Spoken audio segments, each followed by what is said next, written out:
भैया आप ये तो समझाएं हम लोग को बड़ा अच्छा से कि अगर इंडेमनिटी होल्डर है और उसके ऊपर केस हुआ या वो केस किया तो वो डैमेजेस मांग सकता है, केस का खर्चा मांग सकता है और कॉम्प्रोमाइज हुआ उसका पैसा मांग सकता है। हमको ये बताइए कि इंडेमनीफायर का लायबिलिटी कब शुरू होता है, कब उसको पैसा देने का झंझट माथा में चढ़ेगा? उसके बाद का इवेंट हुआ हो, मतलब चोरी होगा तब ना हम पैसा देंगे, तब ना उसका समय। तो बेसिकली जब इंडेमनिटी होल्डर का लायबिलिटी एब्सोल्यूट एंड सर्टेन हो जाए तब उसका लायबिलिटी कमेंस होता है। भैया आप जो बोले कुछ भी समझ में नहीं आया, वेरी गुड, अब हम समझा रहे हैं। हम इंश्योरेंस कंपनी है, तुम लोग हम मेरे पास रोते हुए आया मेरा गाड़ी चोरी हो गया, हम लायबिलिटी नहीं लेंगे, हम एफआईआर पेपर देखेंगे, अभी भी हम लायबिलिटी नहीं लेंगे। क्या पक्का है, एब्सोल्यूट है, सर्टेन है कि हमको पैसा देना? अभी तक नहीं। हम अपना इंस्पेक्शन टीम भेजे और वो लोग बोला कि हाँ सर इनका गाड़ी चोरी हुआ है। अब एब्सोल्यूट है, पक्का है, सर्टेन है कि हमको पैसा देना है, मेरा लायबिलिटी अब शुरू। समझा बात? ये कीवर्ड है, कब शुरू होता है इंडेमनीफायर का लायबिलिटी? एब्सोल्यूट और सर्टेन हो जाए तब शुरू होता है। एब्सोल्यूट एंड सर्टेन का अर्थ क्या हुआ? जब पक्का हो जाए कि हाँ भैया पैसा तो देना पड़ेगा। जब पैसा मांगे तब नहीं, जब पैसा देना पड़े तब। यहां तक बात क्लियर है?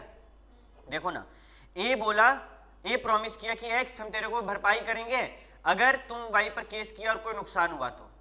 अब कोर्ट बोला एक्स को कि एक्स तुम गलत है, तुम वाई को पैसा दो। एक्स का नुकसान हो गया ना, कितना रुपया का नुकसान हुआ? 10,000 रुपया का। ठीक है, तो अब कोर्ट आदेश दे दिया 10,000 देना है, पक्का हो गया देना है, तो जो इंडेमनीफायर है उसका लायबिलिटी कमेंस हो गया है, उसको पैसा देना पड़ेगा। मतलब जब तक उसके ऊपर नहीं पड़े, हाँ, तब तक पैसा नहीं देना है। क्या ये सारा बात क्लियर है? हाँ। ठीक है, कोई दिक्कत हुआ अभी तक इंडेमनिफिकेशन समझने में? इंडेमनिफिकेशन समझना मुश्किल नहीं है, इसका इंग्लिश मुश्किल है। ये सोचना कि आज हम घर जाएंगे और 10 बार इसको ऐसे हिलते हिलते याद कर लेंगे, नहीं होगा। ठीक है, इसको रट्टा मारना पड़ेगा। तुम लोग कभी देखा है गुरुकुल में या फिर मदरसा में कैसे पढ़ाई होता है? कैसे वो लोग ना ऐसे हिल, वहां पे रट्टाबाजी होता है और वैसे ही रटना पड़ेगा, या तो चल के या फिर हिल हिल के बार बार बोल बोल के पढ़ेगा, तभी ये वाला यूनिट 7, 8, 9 अंदर बैठेगा लैंग्वेज। नहीं तो सब कुछ पता होगा क्या हो रहा है, फिर भी 5 मार्क्स का क्वेश्चन में एक आंसर 1 मार्क्स मिलेगा खाली। क्यों? क्योंकि रटे नहीं है, रटना जरूरी है। ठीक है, चलो आगे बढ़ते हैं। भैया गारंटी गारंटी कुछ बोल रहे थे स्टार्टिंग में, आप सुने, कुछ समझ नहीं आया, ध्यान से सुनो। एसबीआई है, एसबीआई क्या है? बैंक है। How is SBI different from other banks? अरे तो और भी तो गवर्नमेंट बैंक है। पीएनबी क्या है? अब प्राइवेट हुआ, पहले वो भी तो गवर्नमेंट था। What is the difference between SBI and other banks? RBI के बाद अगर इंडिया में किसी का इज्जत है ना तो एसबीआई का। इंडिया का सबसे बड़ा बैंक है एसबीआई। और हम लोग गए एसबीआई के पास कि एसबीआई पैसा उधार दे, कितना? ₹1 करोड़। एसबीआई में मेरा चाचा बैठा हमको 1 करोड़ रुपया देगा तो कैसे देगा? एसबीआई बोलेगा भाई सुन, कुछ मॉर्गेज दे, कुछ गिरवी रख, सिक्योरिटी दे। अब हम लोग बोल रहे हैं पैसा तो नहीं है, और मतलब कुछ गिरवी रखने के लिए नहीं है जमीन जायदाद ज्वेलरी, तो बोलेगा भाई हम पैसा नहीं दे रहे। तो मार्केट में फिर आया मानो मिस्टर एक्स, ये हम लोग का दोस्त है। हम लोग बोले एक्स सुन ना भाई, एसबीआई को बोलना पैसा देना। एक्स बोला एसबीआई सुन, तुम पैसा दे, किसको? हम लोग को। अगर पैसा वापस नहीं मिला ना तुमको तो तुम हमसे पैसा ले लेना। ठीक है, तो यहां पे उधार देने वाला कौन है? उसको क्या बोलेंगे? उधार लेने वाला कौन है? तो मिस्टर एक्स कौन है फिर? गारंटर या फिर? यही दिक्कत है तुम लोग का, श्योरिटी। जब हम क्लास में कुछ पढ़ाते हैं बोला करो। देखो अभी सुबह थोड़ी देर पहले बोले, पिछला बैच जो स्टार्ट था सेशन, इसी से स्टार्ट किया, श्योरिटी बोले, वहां पे भी तुम लोग चुप नहीं बोला। देखो अभी नहीं आ पाया। गारंटर का दूसरा नाम क्या होता है? श्योरिटी। ठीक है, अब कल को अगर एसबीआई पैसा नहीं दिया तो पैसा किससे लेगा एसबीआई? आरएससी पैसा नहीं दिया तो एसबीआई से किससे पैसा लेगा? एक्स से। ठीक है भैया, आपका बात हमको समझ आया। आपका कहने का सिंपल सा मतलब है कि कॉन्ट्रैक्ट ऑफ गारंटी में कितना होता है? पार्टी? 3 पार्टी। ठीक है, और इंडेमनिफिकेशन यहां पर भी हो रहा है, भरपाई यहां पर भी हो रहा है, लेकिन क्या हम कर रहे हैं या कोई और कर रहा है? कोई थर्ड पार्टी कर रहा है। सर तो ये तो पार्टनरशिप का गारंटी वाला जैसा ही है कुछ। तुम कौन सा पार्टनरशिप में कौन सा गारंटी पर बात करती है? 12 में था ना पार्टनरशिप में गारंटी वाला लास्ट टॉपिक, हाँ वैसा ही कुछ वैसा ही कुछ कि अगर in the event of loss वो पैसा देगा। हाँ वही है। अभी डरा हूँ बाकी हमको भाई, हमको लगा इसको पार्टनरशिप एक्ट कैसे आ रहा है, ये तो अभी पढ़ाई कर रही है। देखो ए रिक्वेस्ट किया बी से कि बी भी हमको पैसा दें, ठीक है, नहीं ए रिक्वेस्ट किया बी से कि बी सुन सी को पैसा दे दें, तो कल को सी पैसा वापस नहीं करेगा तो बी क्या करेगा? ए से पैसा मांगेगा, है ना। पैसा क्रेडिटर किससे मांगेगा नहीं मिलने पे? श्योरिटी से। प्लीज गारंटर मत बोलो तुम लोग, ठीक है? अरे तुम लोग को सलीका सिखा रहे हैं, थोड़ा सीखो कैसे बात करना है, श्योरिटी बोलना है, ठीक है? ओके। अब तुम अगर इंटरव्यू हॉल में घुसे के बोले कि प्रणाम सर, कभी सिलेक्शन होगा? वहाँ गुड मॉर्निंग बोलना पड़ेगा ना। तो जहाँ जिस चीज का जरूरत है वो बोलो, मतलब सेम होने से क्या होता है, समझी? देखो एक्स एंड वाई जो है वो लोग शोरूम में गया। एक्स बोला डीलर को भाई हमको मस्त एकदम लेटेस्ट वाला वैगनआर दिखा दो। खरीदना किसको है? वाई को। एक्स और वाई साथ में गया था। अब बोला कि अगर वाई पैसा नहीं दे पाया ना तो एक्स दे देगा। कल को वाई पैसा नहीं दे पाएगा तो वैगनआर का शोरूम किससे पैसा मांगेगा? ये सब तो मजाक है भैया, हम लोग को पता है। तो बेसिकली यहाँ 3 पार्टी इन्वॉल्व है और यहाँ 3 कॉन्ट्रैक्ट हो रहा है। It is a tripartite agreement. कौन सा एग्रीमेंट?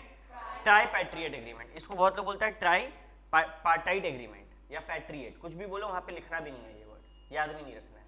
बस याद रखो यहाँ 3 कॉन्ट्रैक्ट हो रहा है। एग्जाम में आएगा ना ये ट्राई वर्ड, ट्राइंगल में कितना होता था? एंगल 3, तो ये 3 कॉन्ट्रैक्ट हो रहा है, 3 पार्टीज है। ट्राईपार्टिएट मतलब 3 पार्टीज है, ठीक है भैया, 3 पार्टी है, वो तो क्लियर है। 3 कॉन्ट्रैक्ट कैसे हुआ? देखो वो तो ठीक है, एक्स और वाई के बीच में। एग्जाम में ऐसे नहीं पूछेगा। एग्जाम में प्रिंसिपल लायबिलिटी किसका है? ऐसे भयानक नहीं पूछ रहा, तुम हमसे आगे बढ़ रही है, तू शांत बैठो तो हम बताएं। प्रिंसिपल कॉन्ट्रैक्ट किसका है पता है? सबसे पहला जिम्मेदारी किसका है पैसा देने का? डेटर का। और किसको देने का है? तो पहला कॉन्ट्रैक्ट हुआ प्रिंसिपल और डेटर के बीच में, और principal liabilities of the debtor. Debtor पैसा नहीं दिया तो कौन देगा? श्योरिटी। तो सेकेंडरी लायबिलिटी किसका है? श्योरिटी। और किसको देगा पैसा? क्रेडिटर। तो सेकेंडरी कॉन्ट्रैक्ट किसके बीच में हुआ? Creditor and surety. बात क्लियर हुआ? पहला माथा दर्द डेटर और क्रेडिटर, डेटर नहीं दिया तो क्रेडिटर गया श्योरिटी से पैसा मांगा, 2 कॉन्ट्रैक्ट। और तीसरा कॉन्ट्रैक्ट है क्या श्योरिटी नुकसान झेलेगा? आज हम तुम लोग के वास्ते गारंटी दे दिए बैंक में, तुम लोग बैंक को पैसा नहीं दे पाया, हम दे दिए, तो तुम लोग का तो मजा है। लो बोला सुन, अब श्योरिटी जो है वो डेटर से पैसा मांग सकता है, हम तुम लोग से पैसा ले सकते हैं। तुम बैंक को नहीं दिया, बैंक तुम पर केस का माथा दर्द नहीं पालेगा, बैंक तुमसे लेके चल जाएगा, हम तुम पर केस करके माथा दर्द पालेंगे। क्या ये बात समझ आ रहा है? अगर बजाज नहीं, छोड़ो वो तो इंश्योरेंस था, यहां पर ये बात समझ आया। अगर हमारे केस में देखा जाए एसबीआई आरएससी एसबीआई को पैसा नहीं दिया तो एसबीआई एक्स से लिया ना, अब क्या होगा? अब एक्स आरएससी पे केस करके आरएससी से पैसा मांगेगा। क्या ये सारी बातें क्लियर हो रही हैं? कोई समस्या?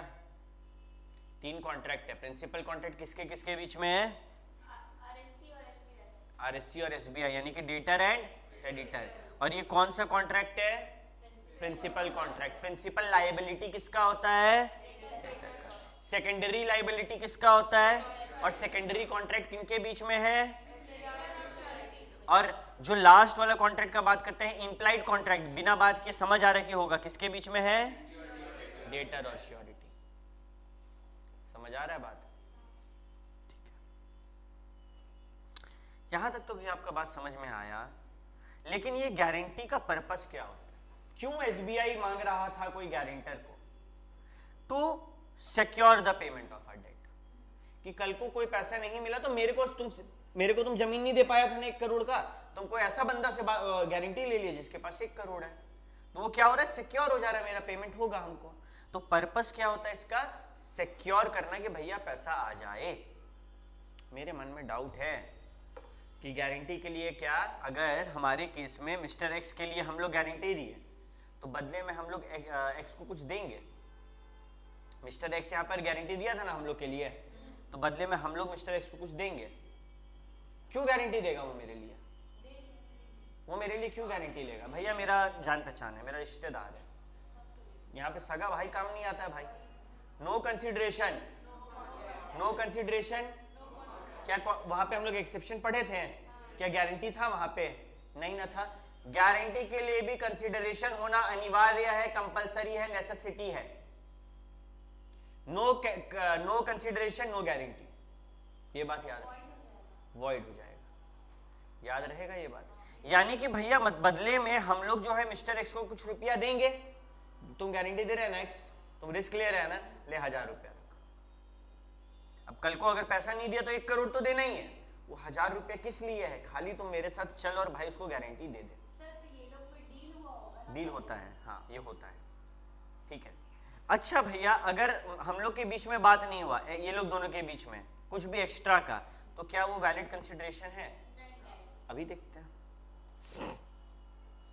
बोला कि direct consideration between surety and creditor जरूरी नहीं है। श्योरिटी कौन हुआ, ये, और क्रेडिटर एसबीआई, इनके बीच में डायरेक्टली कंसिडरेशन होना जरूरी नहीं है। देखो, consideration received by the debtor is sufficient but past consideration is no consideration. अब क्या हुआ, हम तुमको बोल रहे कि याद है हम तुमको 200 रुपया उधार दिए थे, एक काम करो ना मेरे लिए गारंटी दे दो, क्या वो वैलिड होगा, नहीं। जनरली पास्ट कंसिडरेशन अलाउड है ना। अब जैसे तुम लोग मेरे को पिछले बार फीस दिया, तुम लोग इस बार पढ़ रहे हैं, अलाउड है कि नहीं है, अलाउड है। लेकिन क्या यहाँ पर पास्ट कंसिडरेशन के बेसिस पे होगा कि भैया पिछले बार आपको फीस दिए थे, क्लास नहीं आए थे, तो काम कीजिए इस बार गारंटी दे दीजिए मेरा, नहीं। अगर पुराना कंसिडरेशन, तो पहले हमको पैसा दिया और 2 साल बाद हमको बोल रहा भैया मेरे लिए गारंटी दीजिए, हम दे पाएंगे, वहां पे नया कंसिडरेशन चाहिए होगा। क्या ये बात समझ आ रहा है, फ्रेश चाहिए, पुराना नहीं चलेगा। Past consideration is not valid.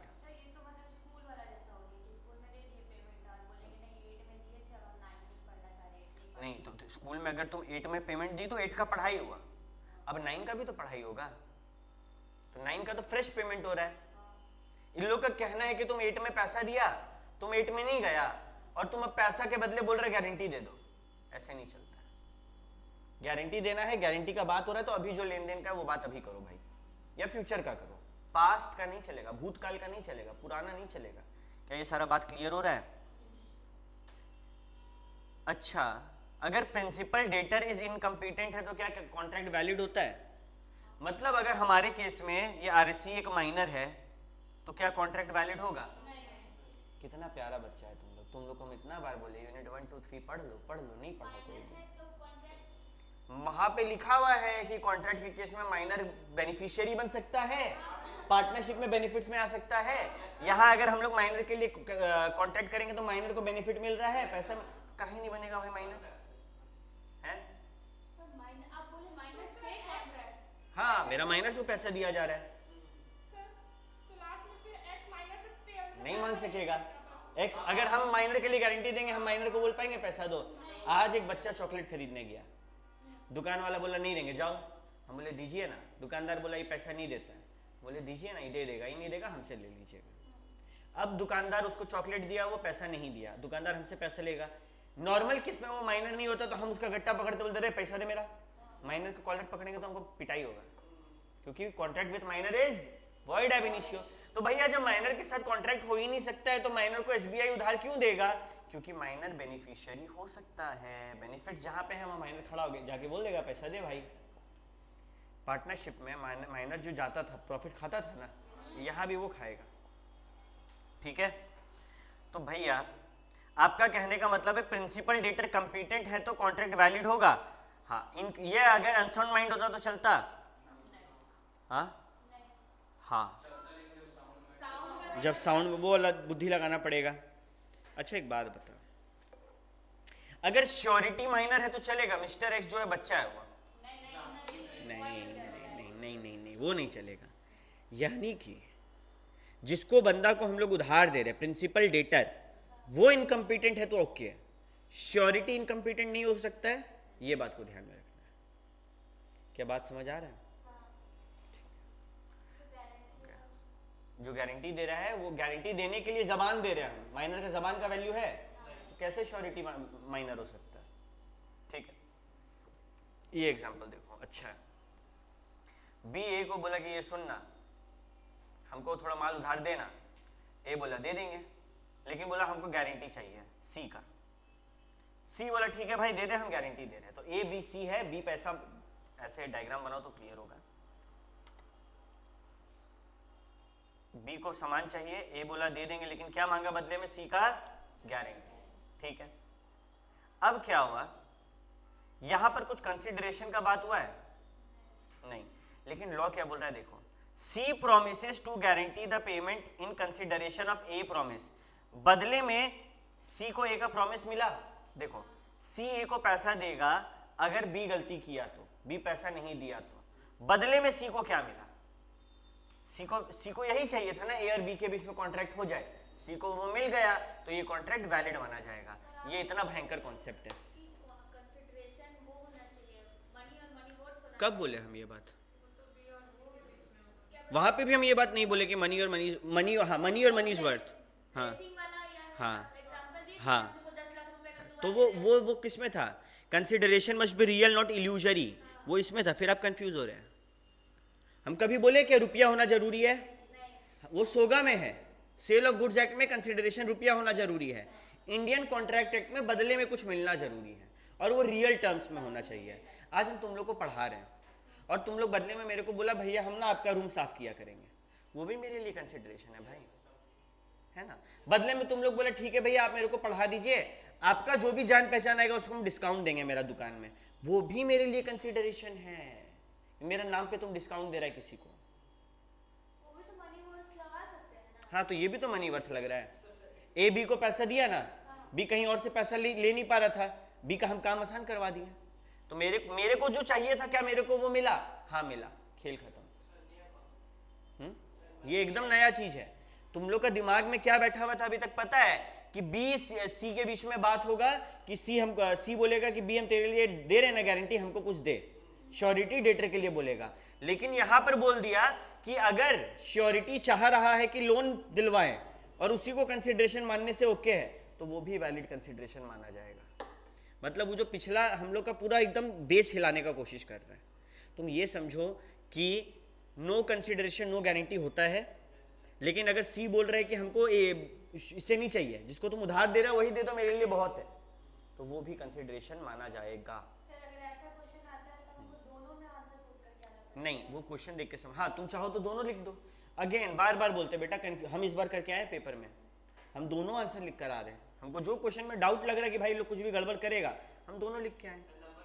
एकदम मिलेगा, एकदम मिलेगा। 2 मार्क्स कम मिलेगा, 0 तो नहीं ना मिलेगा भाई, हम क्यों रिस्क लें? हमको नहीं